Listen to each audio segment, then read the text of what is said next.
Happy New Year, everybody. Happy New Year. Good to see you all. Hope Happy- everyone's had a restful holiday season full of festivities, families, friends, a little sun, perhaps, for some of us. Uh, it's great to see everybody. Let's get back into it. I think everyone's here. Let me start by opening the meeting. In accordance with Chapter 2 of the Acts of 2025, the Tuesday, January 6, 2026, 6:30 p.m. public meeting of the Wrentham Select Board shall be conducted remotely. The public is more than welcome and invited to join in via Zoom. The dial-in number and all that was on the website and with the notice we posted. As a preliminary matter, this is Select Board Chair Chris Gallo.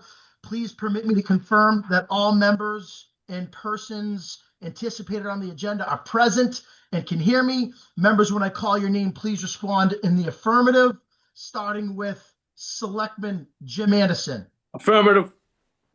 Selectman Bill Harrington. Anyone here from Bill? Mike? I didn't see him online. Right. I just want to see if he might have sent Mike a message saying he was going to be a couple minutes late. We haven't received any notification that he wouldn't be attending. All right, we'll proceed, but if someone could text him and ask him he's okay. He's having some problems logging in. Okay, so he did text you. Okay, so Bill Harrington, we'll get back to him. Michelle Rouse, Yes. Roy Lamoth. Here. Great. Staff, when I call your name, please respond in the affirmative. Town Manager Mike King. Present? Assistant Town Manager Greg Enos. We are present. Beautiful. Executive Assistant Amanda Vassapolo. Present. All right, the meeting is in order. I want to just give Selectman Harrington another minute to log in if he can. And if not, I'll ask for a volunteer. Actually, you know what? I can do announcements. So let me go to announcements. Let's go while we're waiting for Selectman Harrington. Please, everybody, go to tab 1, which is our announcements, and I'll go ahead and start reading them. 2026 dog licenses are now available at the town clerk's office. The deadline to license your dog is February 28th, 2026. The application can be found on the town website. Contact the town clerk's office for more information. An overnight parking ban on public streets is in effect December 1st through April 1st. Vehicles found to intervene with snow operations may be towed to a storage area at the expense of the owner. Third announcement, annual town election nomination papers are now available through February 11th with a return date of February 13th. Please contact the town clerk's office for additional information. All right.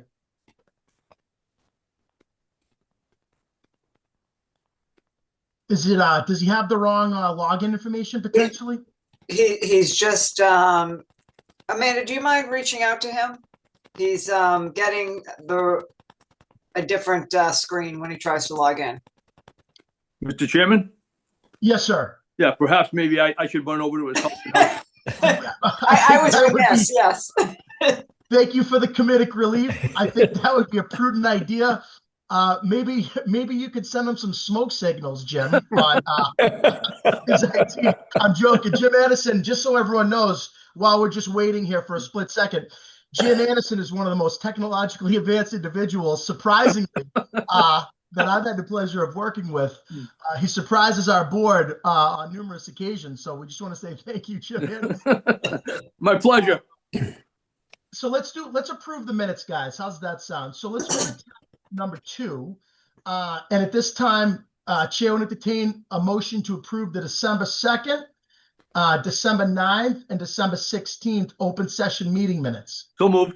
Second. Motion made by Selectman Anderson, second by Selectwoman Rouse. Any further discussion? Being none, we'll do a roll call vote. Selectwoman Rouse? Yes. Anderson? Anderson's yes. Lamoth? Lamoth, yes. Gallo, yes. Motion carries 4-0. Okay. Next up on our agenda, it looks like we have on tab number 3, visit Foxborough, Plainville, and Wrentham presentation with Christina Papas from Open Door Marketing. Christina, do we have you with us? Yes, I'm here. Hi, welcome to the show. Welcome to the Thank you. meeting. It's great to have you. Happy New Year. Happy New Year.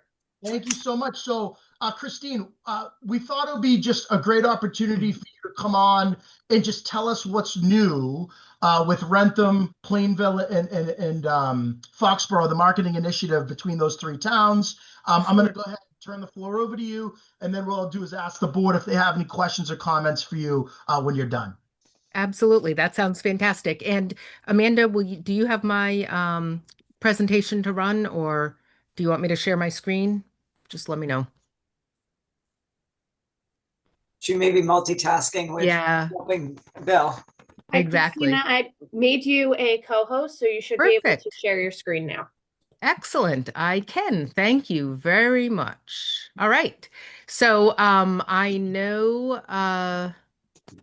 I don't know. Can you see my screen? Yes, we can. Perfect. Okay. So I know that time is limited, and I just wanted to run through the program that we have. Basically, we all know that the towns of Foxborough, Plainville, and Wrentham have, long recognized the significance of, the draw of Wrentham Village Premium Outlets, Gillette Stadium, and Plainridge Park Casino, attracting visitors who might not otherwise travel to the area. The area is just so unique, as you know, having those three huge venues.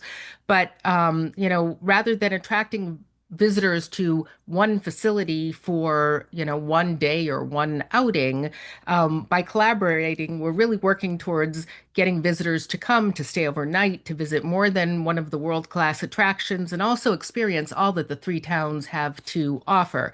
So since 2019, we've been collaborating.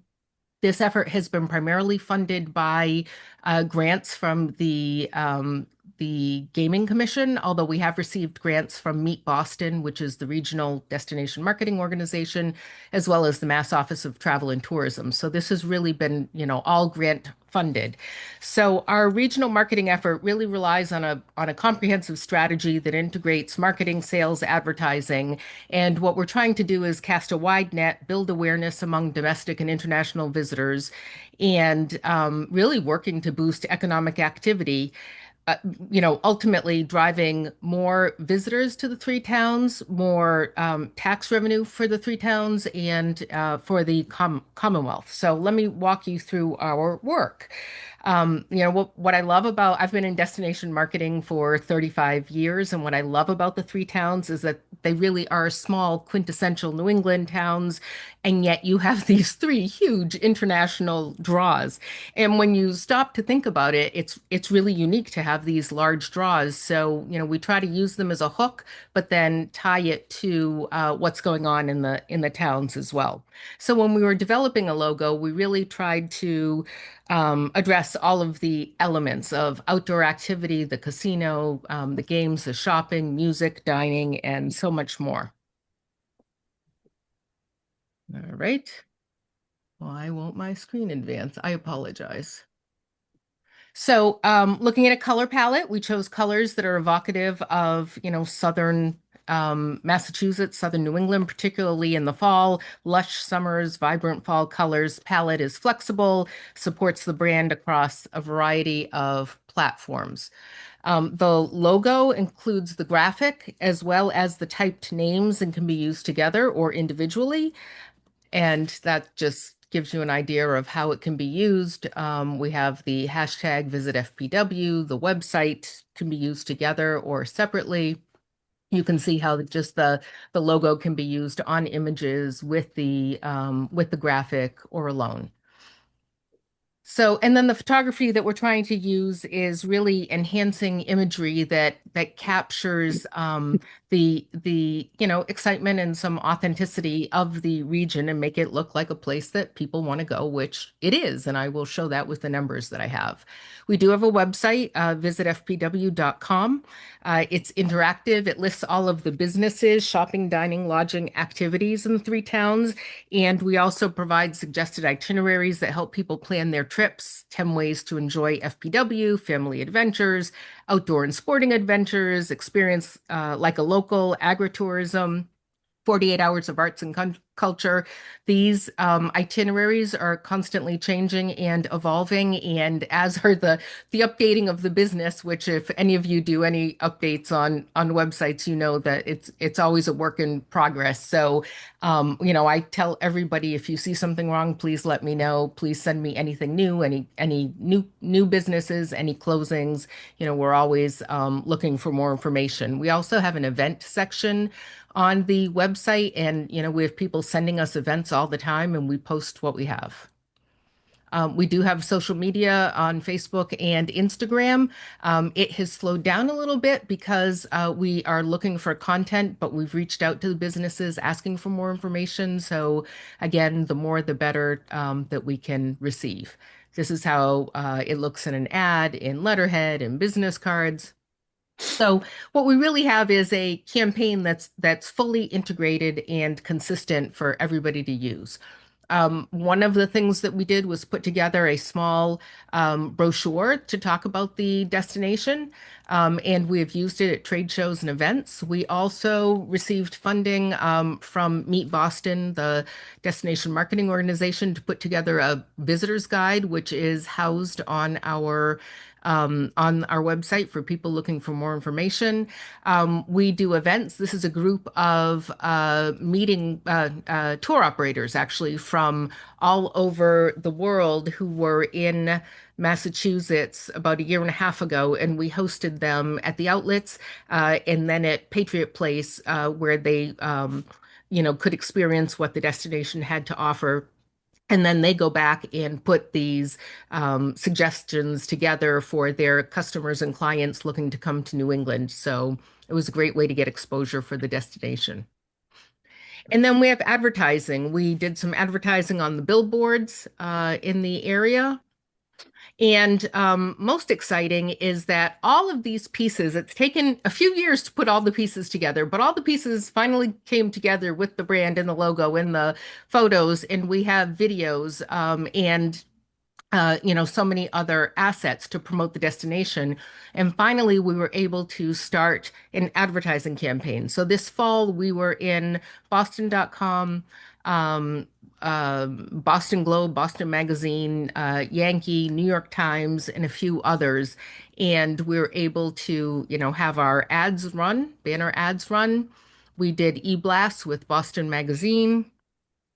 We were with newsletters, the Travel Dispatch with New York Times, so you can see how the logo played in a couple of different areas. We had New England Traveler e-blasts with Yankee Magazine, Boston Magazine e-blasts. These go to their customers who are looking for, ideas of things to do and places to go. There were print ads in the Globe, Sunday Magazine, New York Times.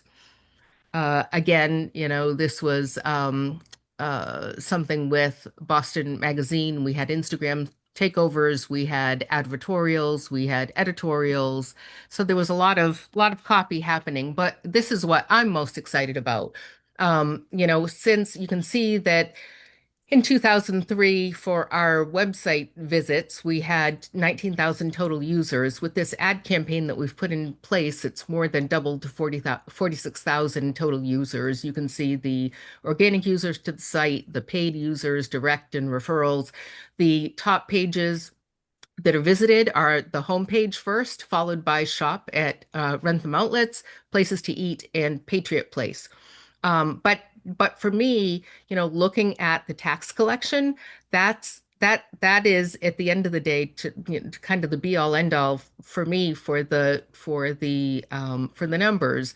When we started this program in fiscal year 2018, the hotel tax collection was 1.88 million.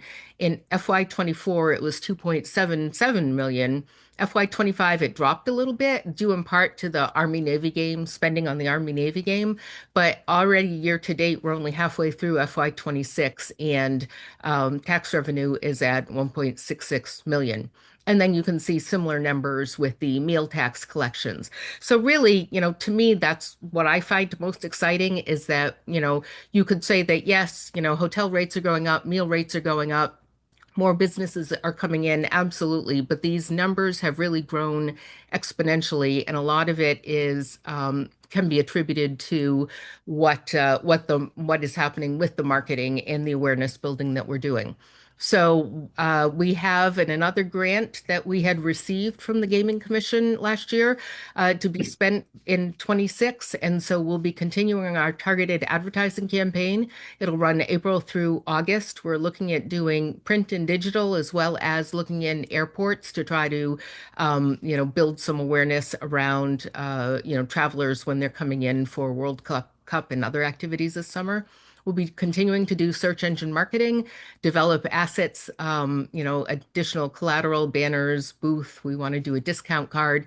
And then we'll be doing a marketing campaign with TripAdvisor, working with social media influencers, trying to get them to visit the destination and really leverage their audiences to grow awareness for the destination, working with the concierges at the various hotels from Boston to Providence and everybody in the middle, to educate them on what the region has to offer, and do a social media advertising campaign, as well as have marketing implementation as we've been doing, and starting to do sales strategy and implementation.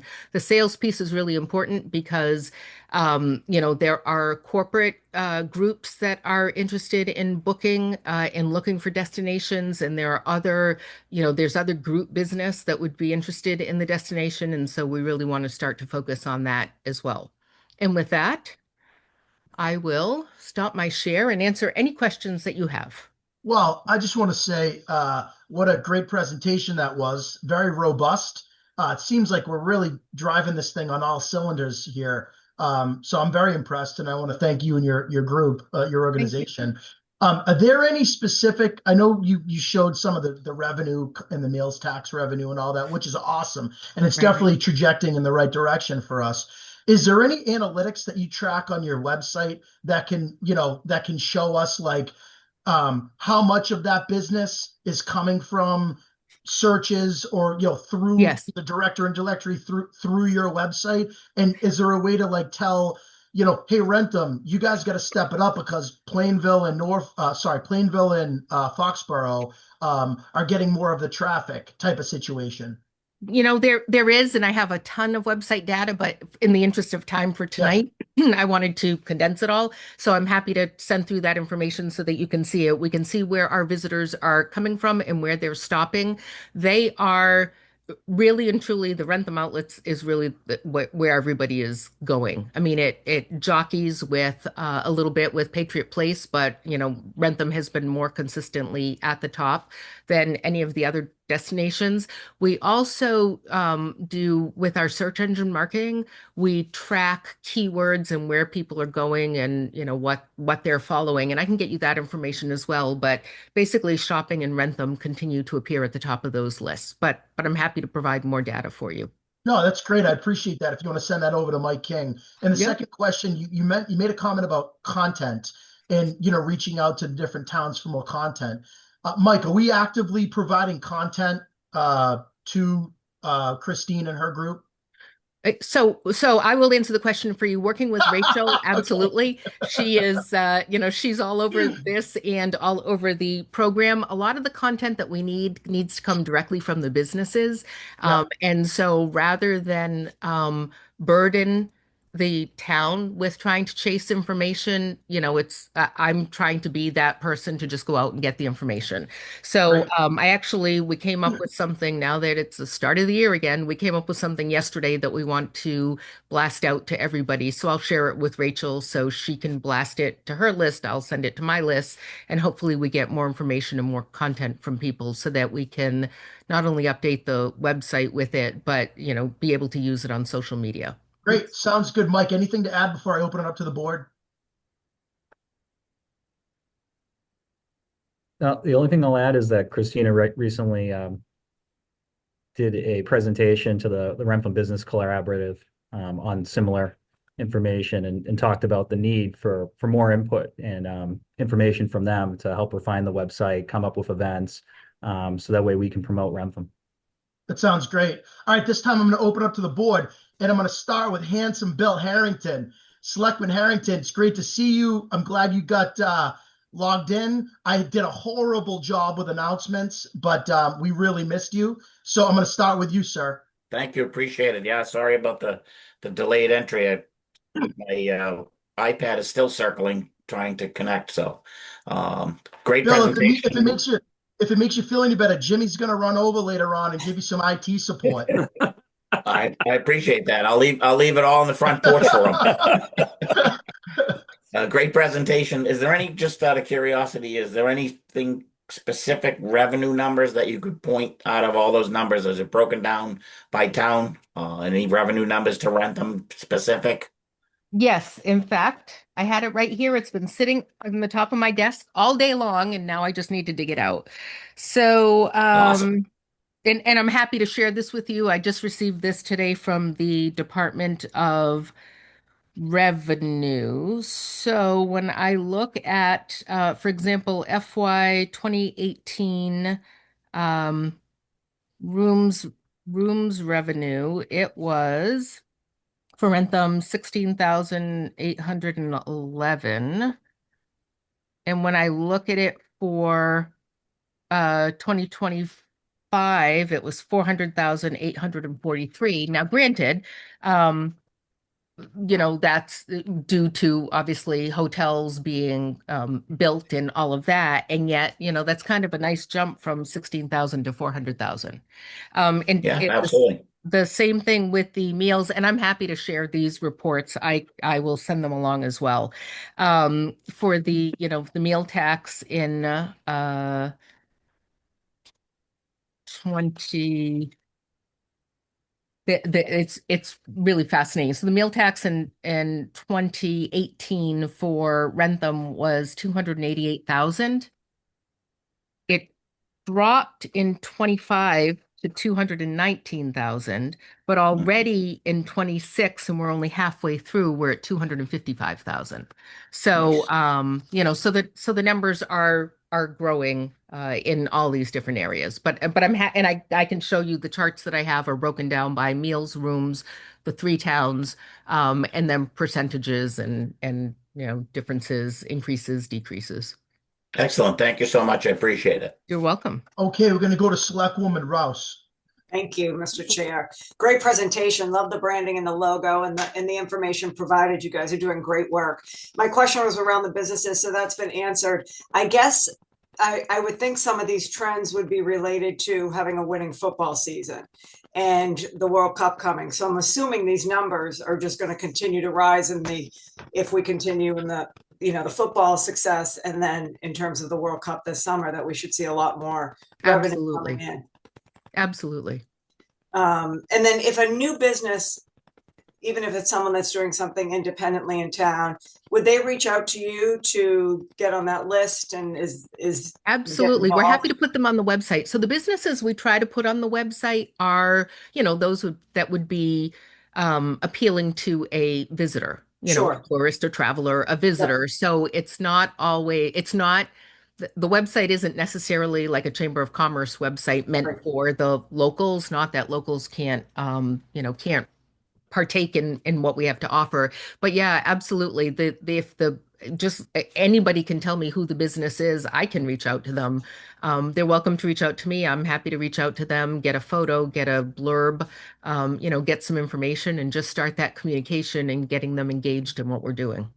I'd be really interested also to see your social influencer impact, because I think, getting a younger person visiting different areas, doing, food reviews, stay at the Proctor Mansion, things that are in Wrentham besides the outlets is also going to be able to highlight certain gems in our town too. Absolutely. Also, all the outdoor activities that are available. I mean, people don't really think of people who are not familiar with the area don't really realize all there is to do in terms of, hiking and biking and swimming and everything else. So I agree. I think the influencer campaign is going to be great. We're waiting for spring to do that just for weather purposes.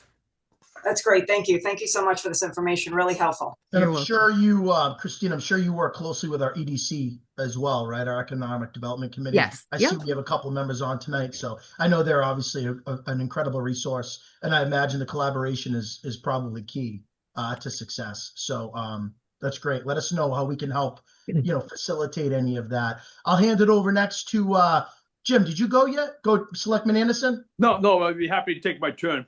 please. Yeah, thank you, Mr. Chair. So Christina, first of all, I want to thank you for coming on tonight.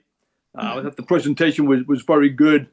The only question I have is probably a technology question, but some time ago, I saw a video highlighting the 3 towns. Mhm. Was that video put out by you guys? We have a couple of videos. We have a 30, 60, and 90-second promotional video that's used for like sales efforts. And then we do have 3 15-second commercials that were produced with the grant money. Yes. Okay, so I'm on your website right now. Mhm. And where would that be on your website? I have to take a look and see where they're posted Okay. because we've just made some changes to it. Jimmy, are you multitasking? I am. Scare me right now, Jim. And while you're doing that, can we multitask and ask Selectman Lamoth to make any comments that he might have while all this multitasking is happening? Absolutely. Thank you, Selectman Lamoth. Thank you, Jim. Great presentation, Christina, and I appreciate all the good work you're doing. I was just wondering, and I'm embarrassed to not know this, but are there links on each town's website in the appropriate place that would bring them to you? There should be. But there isn't? No. There There should be. I don't know exactly where they are on each town, but all 3 towns have been tremendously engaged with this program and getting it up and running and making all of that happen. So we'll check and make sure that they're in appropriate places. I will too. But thank you very much. Great. No problem. And I think I'll do you one better. I'll ask right now. Mike King, do we have any links to this website on our website? yes, Amanda just posted. Oh, she look at. I know she's so good. multitasking. Wrentham.gov community discover Wrentham. So we got it. There's Roy. There you go. Now, Jim, back to you.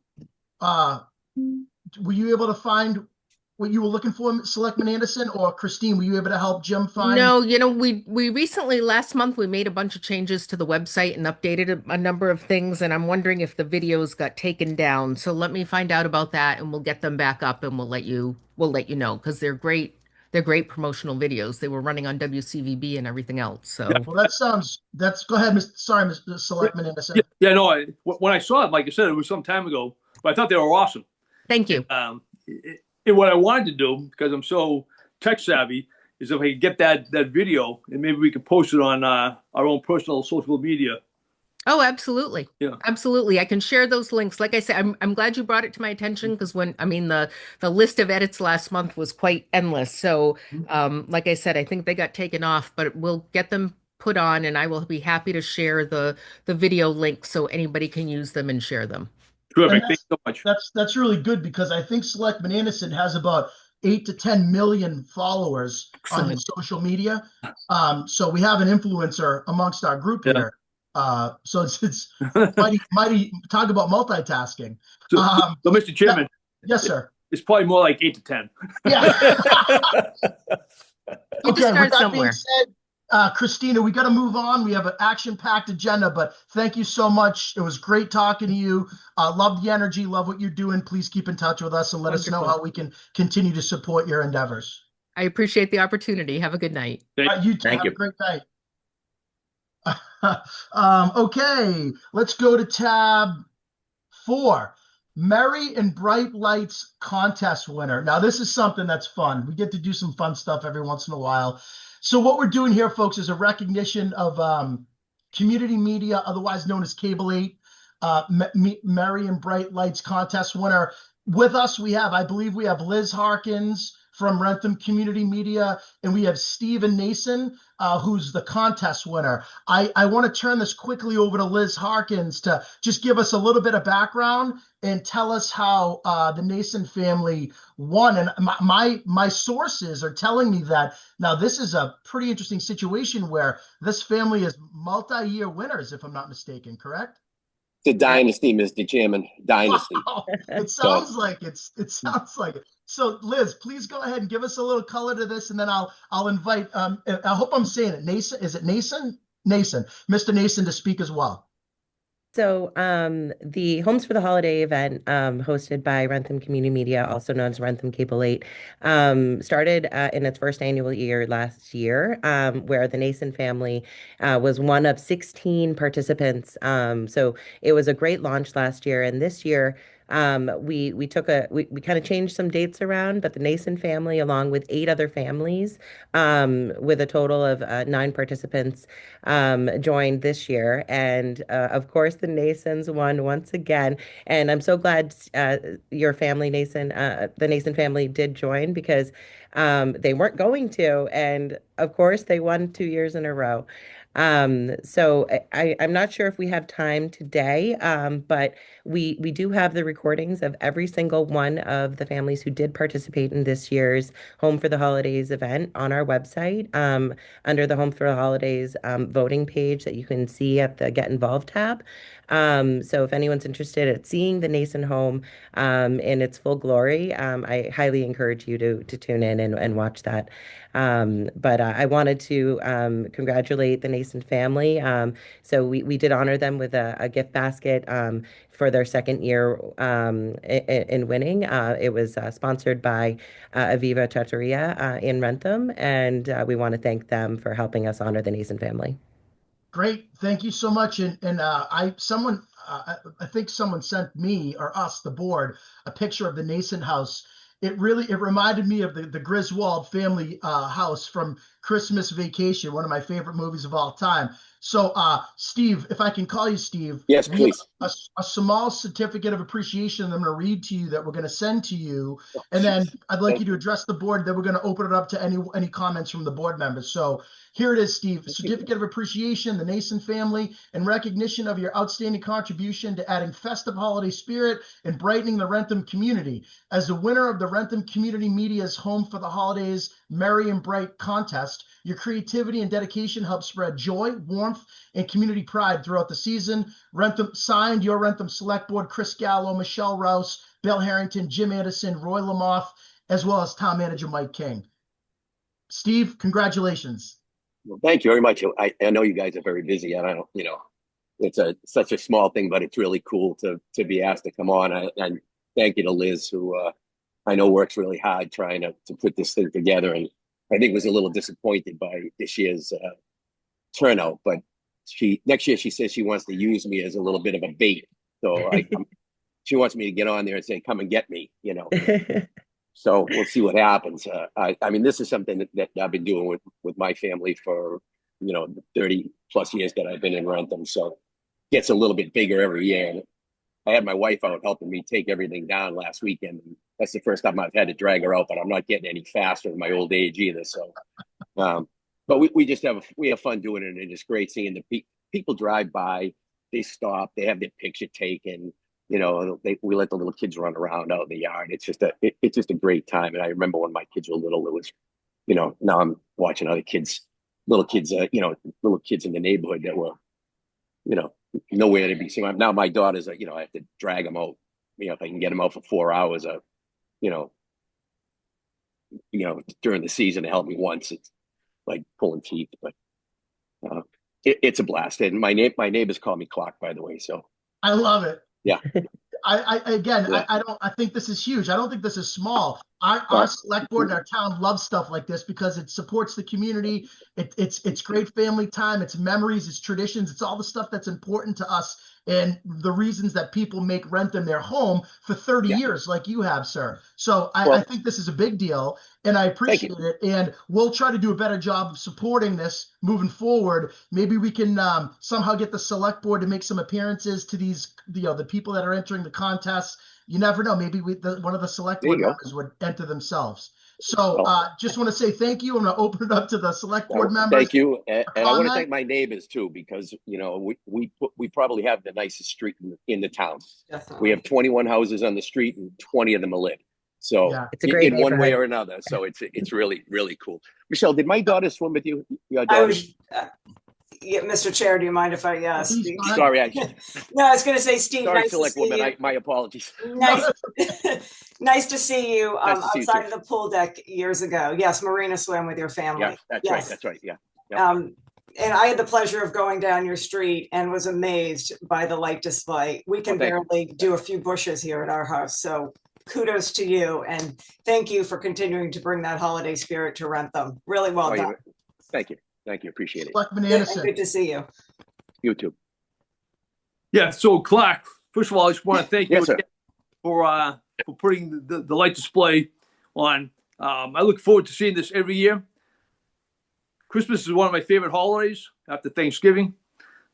So I always enjoy the holiday lights. I enjoy when we do the lighting on the town common. Yes. And I look forward to seeing your house again next year. Was that your RV parked in my neighbor's driveway? Absolutely. All right, cousin Eddie. Thank you. Yeah. All right, let's go to Selectman Harrington. Yeah, appreciate it. Thank you, Mr. Chair. So, yeah, Clark, great job. Thank you. The good work, and I'll look forward to making that commitment to come down maybe with another select board member next year. Thank you. Appreciate it. And Selectman Lamoth. Mute. Roy, this is the best you've ever spoken, but you're on mute, so unmute, please. Clark, thank you very much. And I did not get the opportunity to go down your street, but I will certainly do it next year. Thank you. Thank you, Selectman. Well, listen, Steve, thanks again so much. Thank you. Appreciate it. Thank you for having me. Please do this again next year, and Absolutely. yeah, we'll definitely come check it out. So have a great night. All right. All right. Thank you again, Liz. Thank you. Thank you. Chris, thank you so much. Board. Great Thank you. job putting that together. Thank you. Okay, at this time, we're going to move to tab number 5. Equally as cheerful, we have a Board of Health update, and we have our chairman of the Board of Health, Dr. Randall Farrell, with us this evening. I'm also told we have Matt Tanis with us as well, if I'm not mistaken. So I'd like to welcome Chairman Farrell to the meeting. Purpose of this, Mr. Chairman, is we're reaching out to all the boards and committees in town. We're just trying to get a feel for how we could be supporting you more, what initiatives you're working on, any challenges that you're facing that you want us to be aware of. And again, it's just great for us to have some FaceTime with you and let you know that this board supports you and the Board of Health and all the hard work you're doing. So welcome to the meeting, Dr. Farrell. Well, thank you, Chairman Gallo. And it's going to be hard to kind of follow the bright lights and merriment. So the Board of Health, that's kind of maybe a little dull. But yeah, in the spirit of what you're looking for, and thanks for giving me that guideline to kind of look at. My name is Dr. Randall Farrell. I'm the chairman of the Wrentham Board of Health. And we just kind of give you an idea about what we do is very, very quickly is that we meet monthly, sometimes bi-monthly, and it depends on what we have and what the agenda is. And we work on very exciting things like failing septic tanks and cesspools and things that need to be upgraded. They're all important. And they require a variance and how they meet with the codes and all that wonderful, exciting things. So, but I do want to say at the heart of the Wrentham Public Health Office is and our wonderful office staff is Matt Tanis and Elizabeth Bugby. Yes. And it's incredible the amount of work that they do, the dedication, their expertise, and what they bring and how they get all the items ready.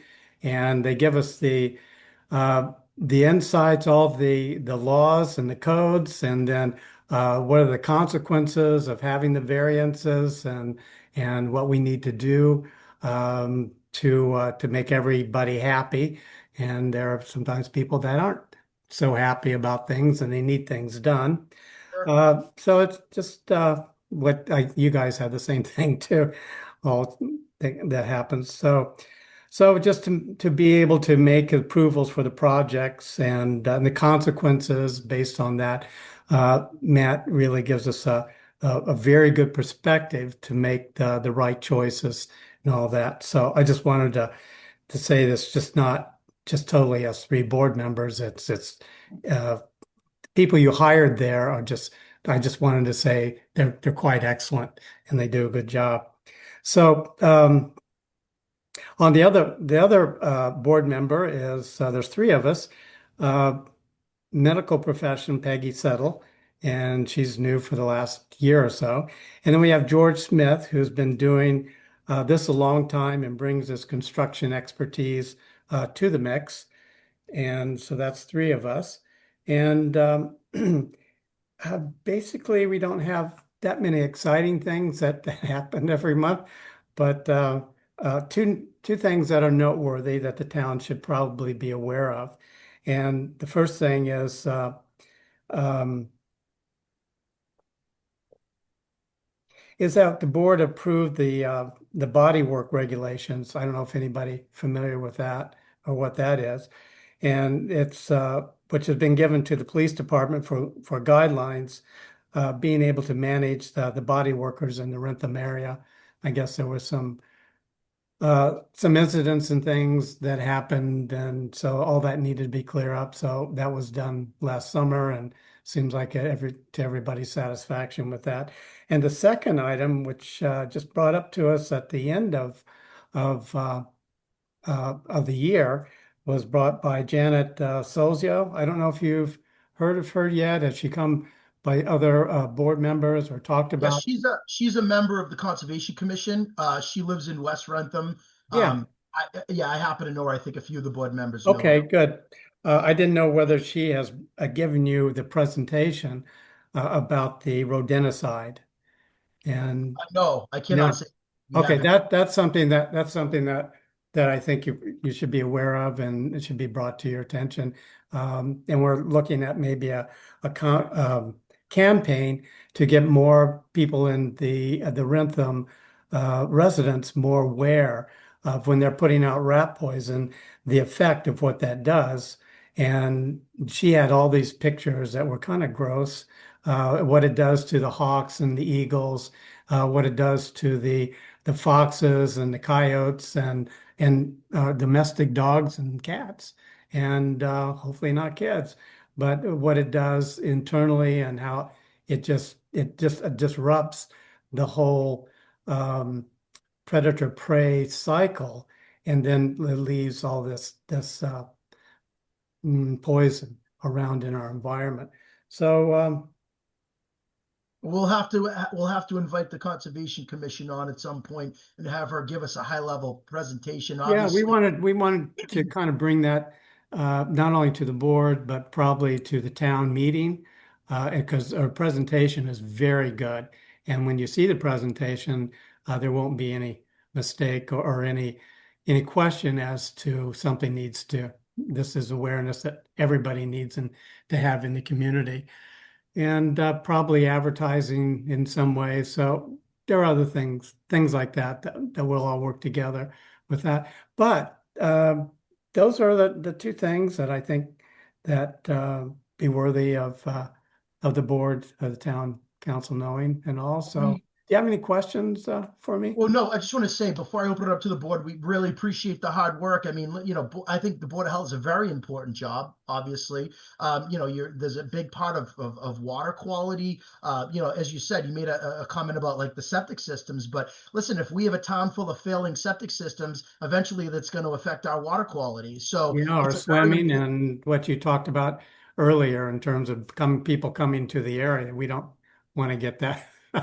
We Of don't want to course. get that out, things floating in the water. It shouldn't be. So, Right. So no, we appreciate all the hard work, and I do want to just thank you for recognizing the hard work of Matt and Liz. yes. We do hear a lot of accolades for them. Matt, if you're on, do you have anything to add to Dr. Farrell's quick assessment of the Board of Health and how we could be helping you guys more, or things that you want us to be aware of? Sure. Just real quick.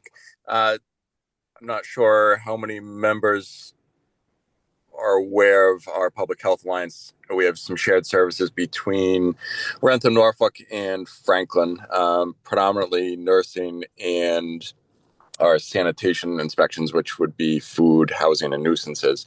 That was the Metacomet Public Health Alliance was established or coming up on 5 years. It'll be 5 years this late spring, early summer. And it's grant funding from the state. We'll see if it continues after fiscal year 27.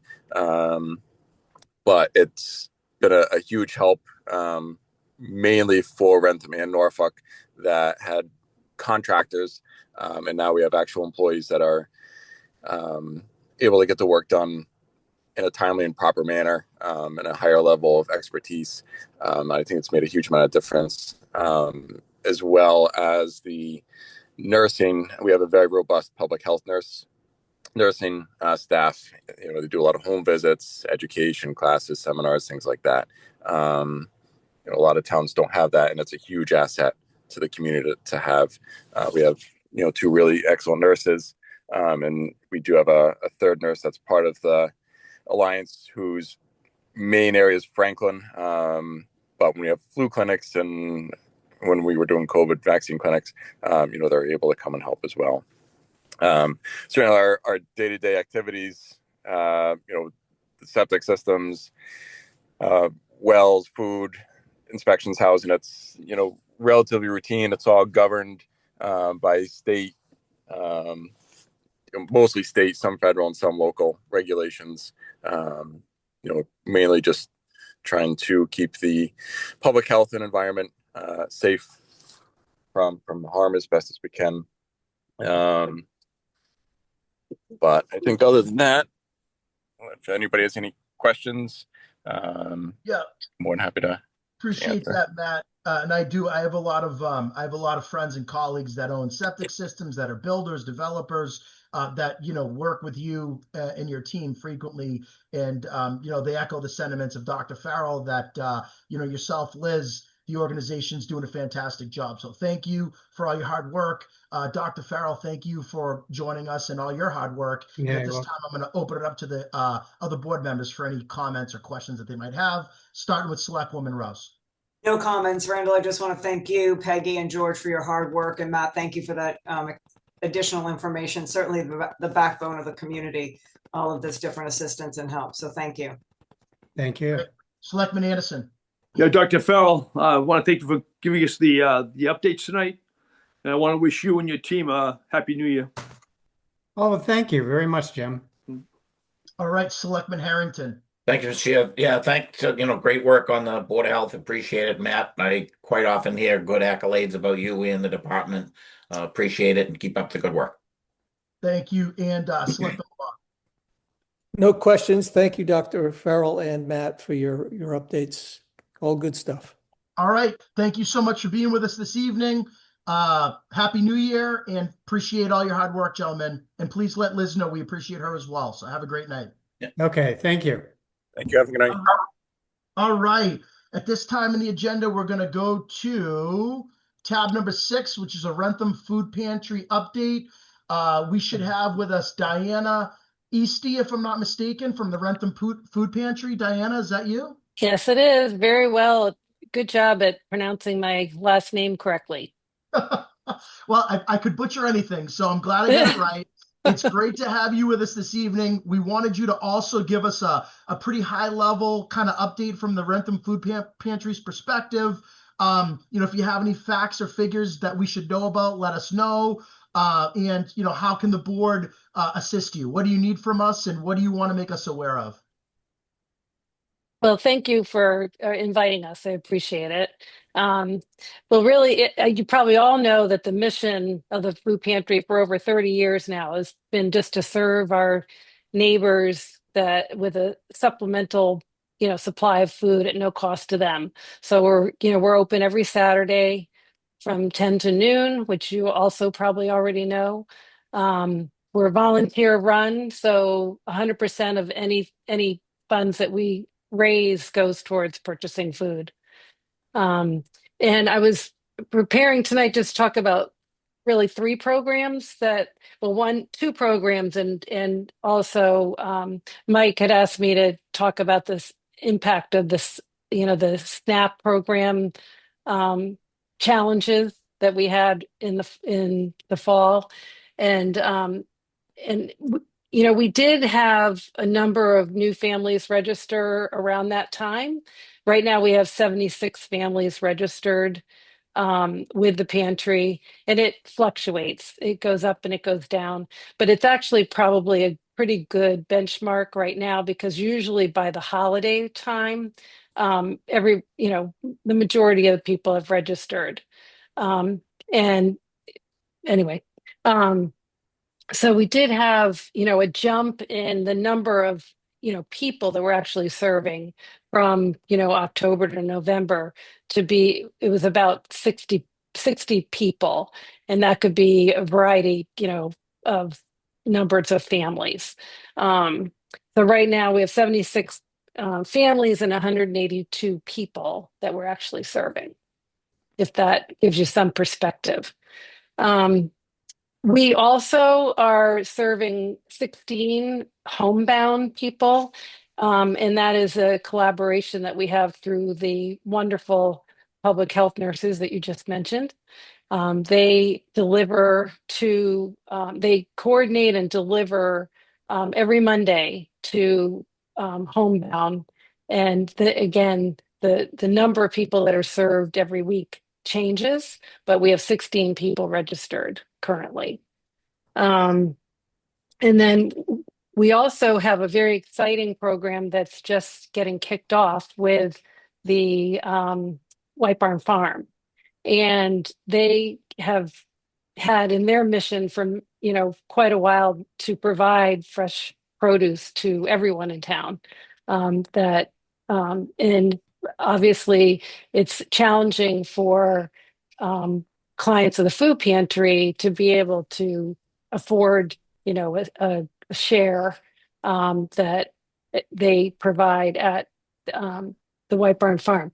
So right now they've just kicked off, and again, I think they're working with the business community to raise funds to purchase shares each season, and we're targeting the spring shares to hopefully have enough money raised to support however many clients want to sign up for that. And essentially what it'll be is they can visit the White Barn Farm when they're open, like any other client, and decide on what fresh vegetables they want that week.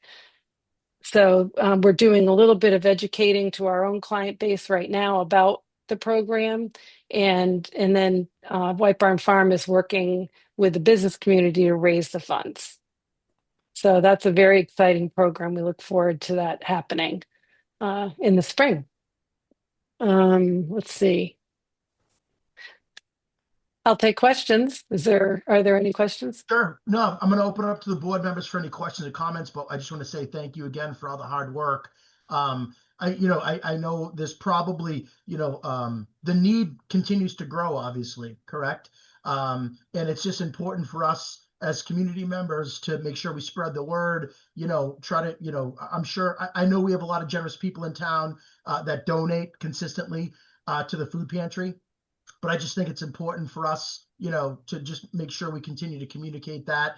And again, if there's specific things, Diana, that you're in need of, or if you find yourself in a really tough situation where you don't have enough supply for, the people that you have, I hope you'll reach out to us through Mike King, and we'll get the word out and do whatever we can personally, collectively. We have a lot of contacts throughout the community as well, and would love to be able to assist whenever possible. So just want to say thank you for all the hard work and the update. I'm going to open it up to the other board members right now, starting with Selectwoman Rouse. Thank you, Mr. Chair. Just to echo his words, wonderful work that the food pantry does. Diane, since we have you here and you're discussing about the food pantry, why don't you let people know where they can see what is needed and where they can drop off, so if people aren't aware of that, they can hear that from you right now.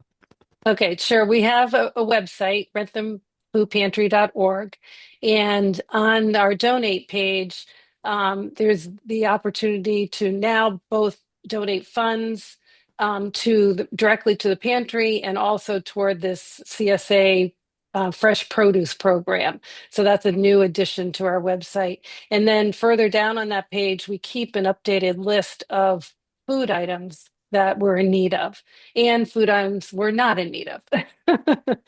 So that changes again as needs change.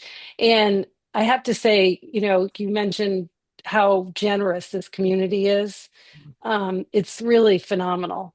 And when, we had this SNAP issue in the fall, it just was overwhelming the amount of support that we received from the community. And so it just makes my heart happy. That's Wrentham community in a nutshell. And that Dropbox, just so everyone knows, is behind right. the church, right? The Congregational Church. Yeah, And we have a donation shed that we empty every day, so that can accept food 24/7. That was built a few years back by an Eagle Scout for us, and it's been a terrific addition and such a big help. So easy to do drop-offs there. Yeah. I think that adding the financial donations for the CSA, the webpage is excellent. That was going to be my other suggestion. I know that they're working with businesses, but I also know there's a lot of generous residents that would love to contribute to that as well. So that's great to see as well. Thank you again for all your efforts and hard work. Greatly appreciated. All right. Thanks, Selectwoman Rouse. Selectman Anderson. Yeah, Mr. Chairman, I think you said it all. Anything we can do to get the word out, or even if they need additional manpower, feel free to reach out to us. Well said. Great. Well said. Selectman Harrington. Thank you, Mr. Chair. Great to see you, Diana. Thank you for all your hard work. Mostly everything that I could think of has been asked and answered, and you do a wonderful job and appreciate your hard work. Thank you. Welcome. Thanks, Bill. And Selectman Lamont. Thank you, Diana. Just wondering about the jurisdiction. Are you limited to just Wrentham residents, or does it go beyond that to Norfolk, Plainville, that kind of thing? Yeah, so we do. The only requirement we have for someone to visit the pantry is that they live in Wrentham. So we are serving only Wrentham residents. And, they just have to have an ID and some kind of dated mail that proves that they're getting mail at an address in Wrentham. So that is our policy. Great. That's great. Well, again, thank you, Diana, for being on. We're going to let you go at this point, but please keep in touch with our board and let us know if there's anything that we can do to be further assisting you. Okay? Great. Thank you for having me, and I appreciate it. Have a great night. Okay.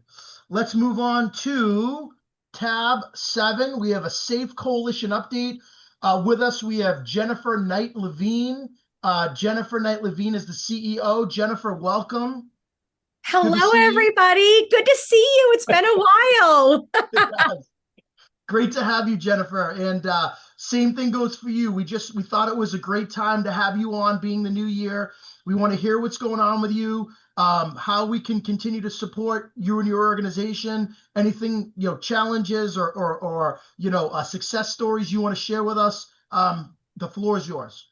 Amazing. Okay. Thank you. It is so good to see everybody.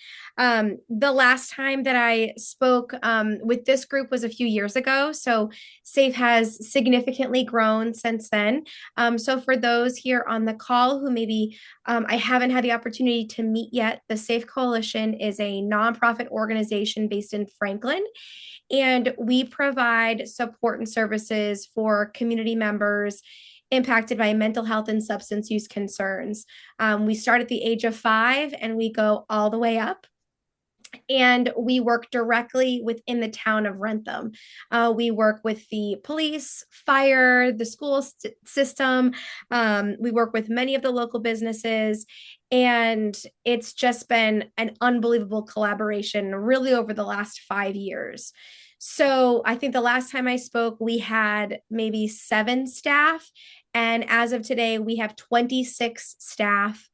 Our headquarters are still in Franklin, and we are opening up a Springfield and Framingham location with new growth and programming that we've been asked to participate in those areas.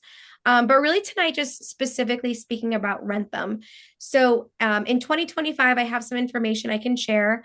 So through the year 2025, we hosted 22 events within the town of Wrentham. Some of those events were in collaboration with the police department or the fire department. We also have a fabulous relationship with the Metacomet Public Health Alliance. I know that we just spoke about them 2 speakers ago, but they are our road dogs for life. We do a lot of work together, and it's such a wonderful relationship.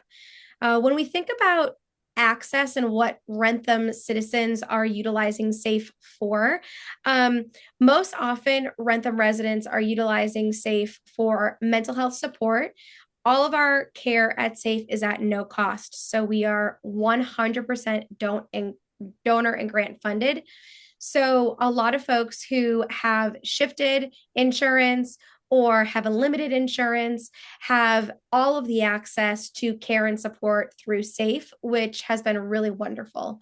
So we see Wrentham residents, for the most part, accessing clinical care, utilizing our diaper bank and our car seat bank.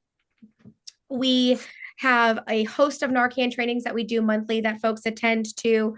We have a postpartum program that new moms in Wrentham have been participating in. Our youth diversion program, we've had over 25 Wrentham children in the year 2025 accessing this program.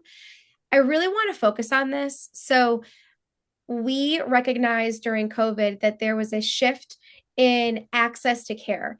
And what that means is that a huge amount of students were returning back to school and were struggling with substance use. And the expectation through the public school setting was to provide a 10-day suspension for a substance use concern. In late 2022, the DESE regulations changed, and now school systems had to prove through documentation that students were given diversionary options instead of a suspension. So SAFE has created the only in-person program that's approved by DESE for a diversionary option. So in lieu of a suspension for 10 days, students come to the SAFE Coalition for 3 days, return to school on that 4th day, and their suspension is absolved from their record. That directly decreases their school to prison pipeline by over 80%. Every time a child is suspended, they are 60% more likely to be involved in the criminal justice system by the time that they're 25. So it's really exciting that we can offer this, and our relationship with King Philip High School really has led the charge in that. I know all of you know Karen Becker, and she was amazing when she was there. But the administrative team and Dot Pearl have also been incredible with referring students and also parents referring students. We've also hosted 2 medication take back days, and it is exciting to share that we've collected over 7,000 tabs of medication in Wrentham alone through April and October, those 2 dates. So all of that medication is now out of the cabinets of Wrentham citizens and disposed of organically and is not hurting the earth. I hope that the health folks are still on the call. We're not letting that go back into the soil or the waters. And the other 2 big pieces are that we host an annual Overdose Awareness Day vigil in Wrentham. And not only do we host a vigil, but we host 4 days of a flag display. And that is really the biggest visibility that we have in Wrentham. A lot of folks see those purple flags and they ask about them. And that's the whole point.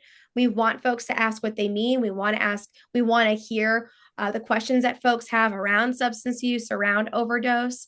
And then this past summer, we had so many students from King Philip High School engaged in our resources during the school year that we wanted to continue to offer programming to KP students in Wrentham, and we partnered with Bumblebee Farm to do that.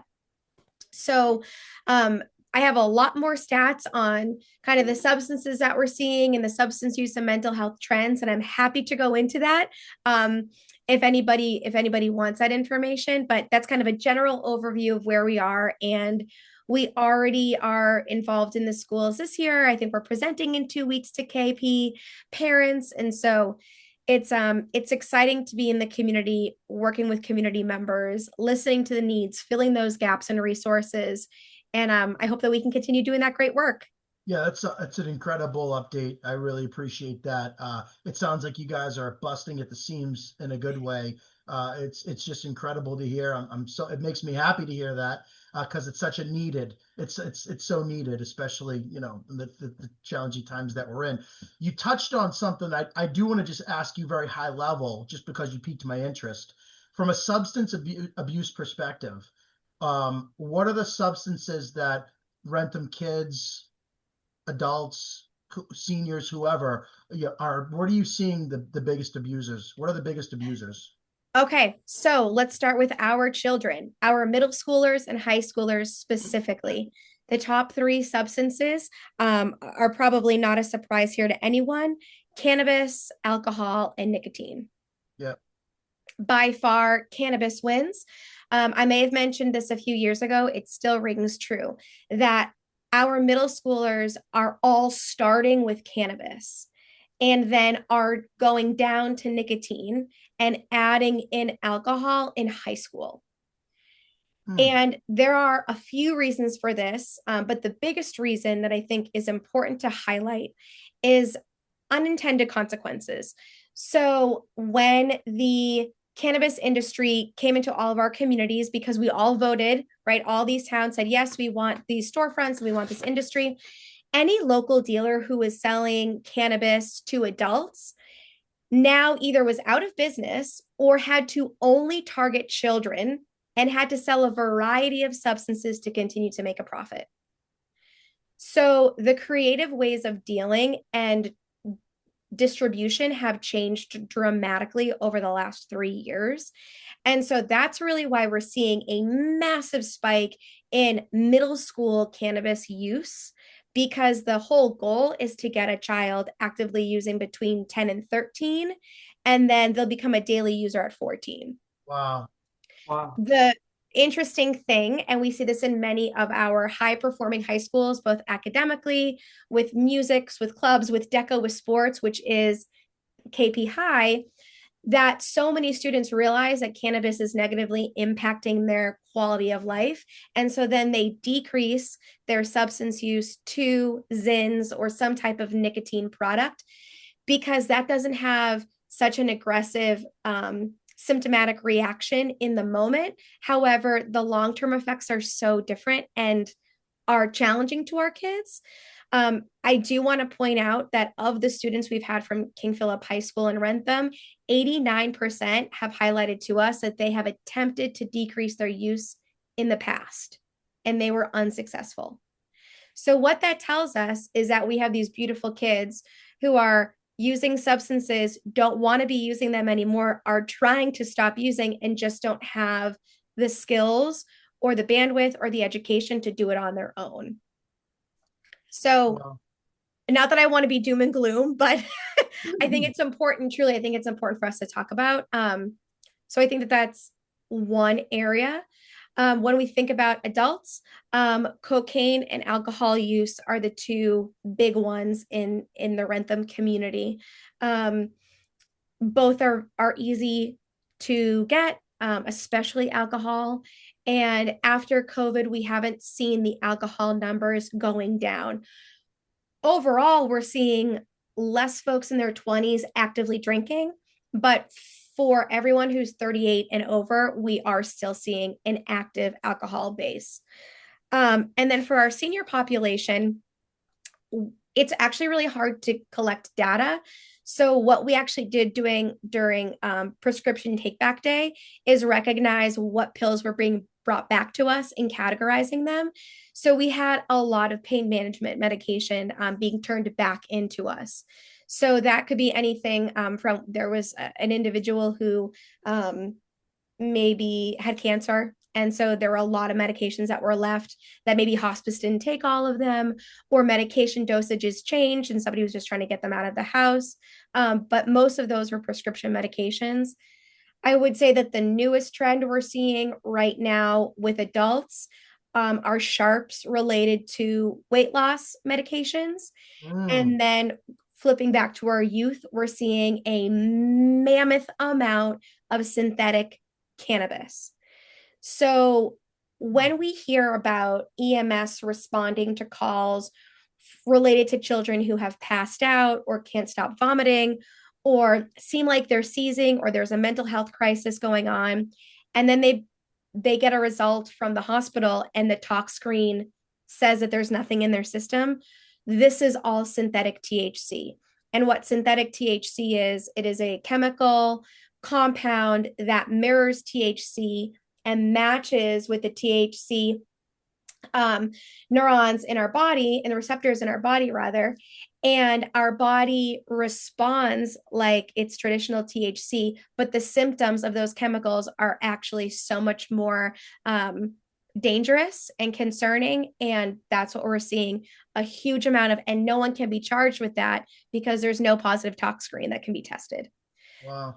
So yeah, I'm sorry, I hate being doom and gloom, but this is No, this is very important. I actually could keep you on for another hour. I know, sorry. No. I can't because we just have to keep moving. But this has been incredible.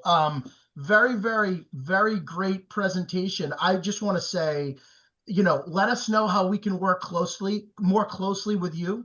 Let us know how we can support you as a board, whether we can come help out at events or if there's things that we could be doing. Just reach out to Mike or Amanda and they'll be sure to get us the invitation and let us know. But I just want to tell you that this presentation has been amazing. This very informative. You're doing incredible work in the community. Proud to have you in the community. I have 100 more questions, but I want to open it up to the other board members for some quick comments and questions. But thanks, Jen. We really appreciate you being here with us. Appreciate the hard work you're doing. And I do mean that. Whatever you need from us, please do continue to reach out, okay? Thank you so much. You're very welcome. Selectwoman Rouse. Thank you, Mr. Chair. Jen, wow to this whole meeting in terms of the heart and community and the generosity of everyone's efforts. And this program is unbelievable. And just like Mr. Chair said, I could have listened to you for hours as you educate us. And I know that education is a big part of this process, especially to our younger generation. My one question to you is, how do our adults and seniors learn about SAFE? What's the outreach like for that population? Yeah, so we have a strong social media presence, and then we've actually partnered with a good amount of businesses, both retail and restaurants in Wrentham, so that folks who are out in the community can pick up a card. It's not uncommon for me to get a text and it's like someone at the gavel and they have our cards right in front. And so for any business that has partnered with us, we've actually trained the staff to host conversations about what SAFE does and getting support so that they know who we are and what we do. The other component is for anyone who has a school-age child, we do a lot of work with the school district. And so for information that the school sends out and then evening events, we're usually presenting or speaking at. But we'd always like more ideas. We're always here for that. Excellent. And your energy is so contagious. Thank you so much. Thank you so much. And I'm sure you also do a lot of work with our public safety as well, correct? Yeah. Oh, yes. Yes. Yeah. We love Wrentham PD and Fire and the whole team over there. They are incredible, and we could not do this work without them. And they believe in us and we believe in them, and it's awesome.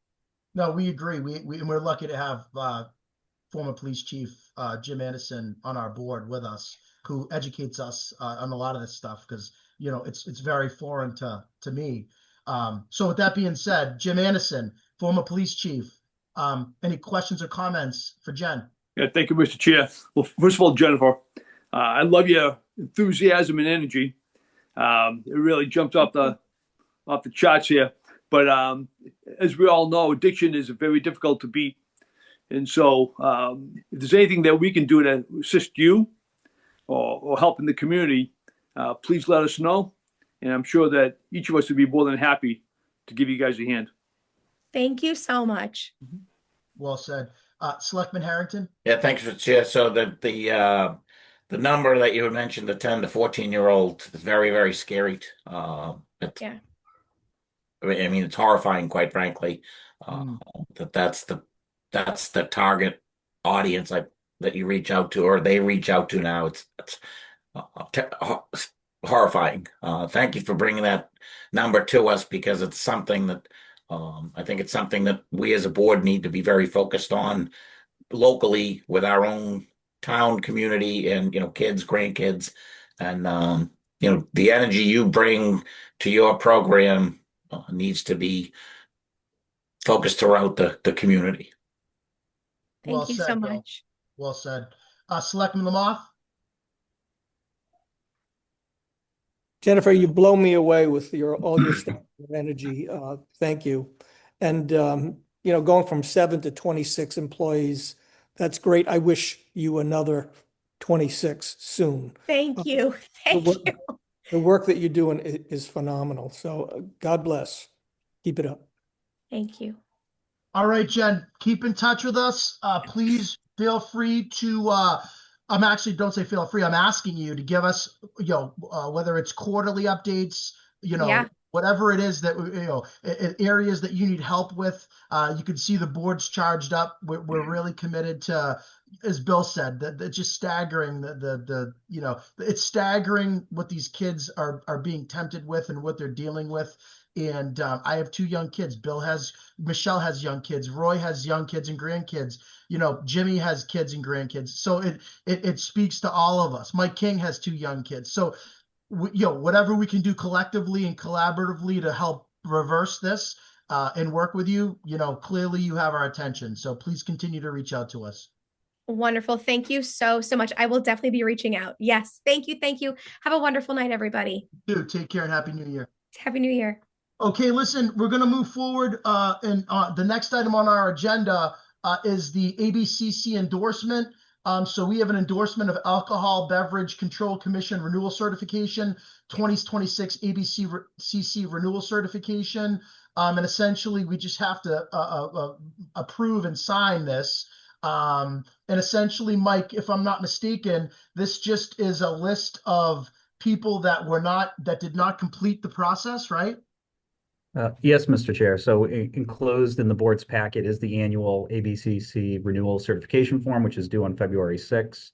It identifies liquor licensees who failed to renew for 2026.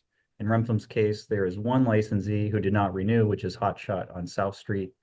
And I'll note that this document can be signed electronically. Right, and this ties into a conversation that we've had at a past meeting.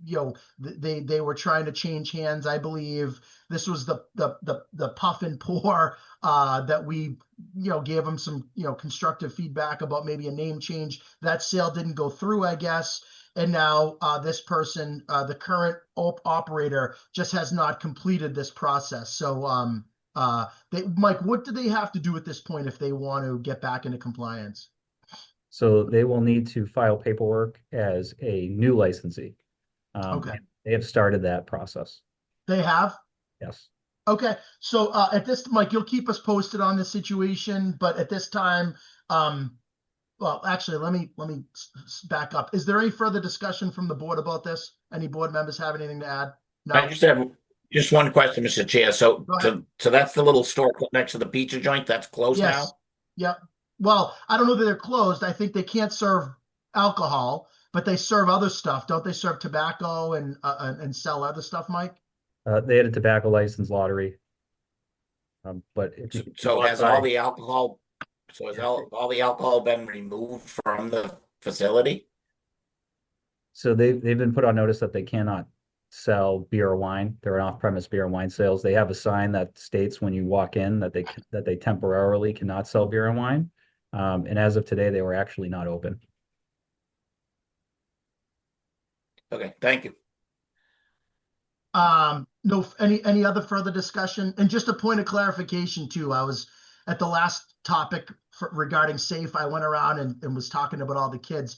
I forgot to mention our assistant town manager, Greg Enos, 3 children as well. So this is a very important topic to us. We'll work closely with Jen and her team. And back to this current topic. Mike, you'll keep us posted in the situation. You'll let them know they need to start the process over, and then we'll do what we can to expedite. But this is obviously a them issue, not an us issue. But of course, just like we support any other small business in the community, we will help them and try to support them as well. Correct? Yes, Mr. Chair, I'll keep you updated. Okay, great. At this time, we're going to, before we take a vote, there's no further discussion, so I will ask for a motion. At this time, Chair would entertain a motion to approve and sign the 2026 Alcohol Beverage Control Commission Renewal Certification Form. So moved. Motion made by Selectman Harrington, second by Selectman Anderson. Any further discussion? Being none, we'll do a roll call vote. Selectwoman Rouse? Yes. Anderson? Anderson's a yes. Harrington? Harrington, yes. Lamoth? Yes. Gallo, yes. Motion carries 5-0. Okay, let's move on. Tab number 9. So this is the review and adoption of our traffic speed evaluation policy. So the board will remember a couple of meetings ago, we did a similar process for the street sign policy that we did not have, that we thought we needed. So I think the board did a really great job working with town council and town manager King, assistant town manager Greg, Enos, and Amanda, to come up with a policy that we all felt that met the needs of the community, provided openness and transparency, got the neighbors involved, et cetera, et cetera. Well, it came to our attention that we had an outdated existing traffic speed evaluation policy. So we charged town manager King to take the same approach, talk to our public safety professionals, talk to our DPW professionals, talk to town council. And I believe, Mike, this is the first stab at your updated policy, if I'm not mistaken. That is correct, Mr. Chair. So, Mike, we just run through it high level with us? Yes. So enclosed in the board's packet this evening is a revised traffic speed evaluation policy. Feedback from the select board has been incorporated, and references to the Norfolk County traffic engineers have been removed, as the county no longer maintains those positions. The policy was also reviewed by the police chief and the director of public works, both of whom are supportive of the version before the board this evening. Their comments have been incorporated accordingly. Under the policy, the police department will conduct a speed survey and share its findings with the Department of Public Works, which will review applicable Massachusetts highway guidelines for the area. Both departments will then submit written recommendations to the select board, similar to the recently approved street sign request policy. Once recommendations are received, a public hearing will be scheduled and notices will be sent to abutters to allow for public participation and comment. Following the public hearing, any speed limit changes voted by the select board would then be implemented and enforced. I'm going to open it up to the board for comments, starting with Michelle Rouse. Thank you, Mr. Chair. Pretty plain and simple. Sounds like a good, solid process. No questions at this point. Great. Selectman Anderson. Yeah, thank you, Mr. Chair. I reviewed the policy. I'm on board, so no further comment. Great. Selectman Harrington. No comments. I'm good. Selectman Lamoth. Mike and I are going to talk about version control programs going forward, but I have no issues with this speed evaluation program. What does that mean, Roy? What's version control? So when you look at a policy, you can understand when it was created, revised, and reviewed. And you don't see, when you read this, you don't know who reviewed it, who approved it, and when it was done, last time or this time. So I just think there should be a version control program on these policies. Okay, I mean, I think that's something that you want to talk to the board about if you want to make a change to a policy or. Well, I want to talk with him to understand how we label these things and how you manage the version control for policies. Or do we need a version control policies? I mean, if we have an outdated policy, it doesn't meet the needs of the people anymore. And we as a board decide, we're the chief policy making board in the town, right? So it's up to us to decide if the policies meet the needs of the community. If we don't feel they meet the needs of the community, it's this board's job to recommend changes to the town manager.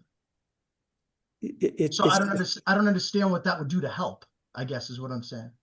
It gives you a perspective of when this was last done and who reviewed it, and now how you've stamped it and created another one.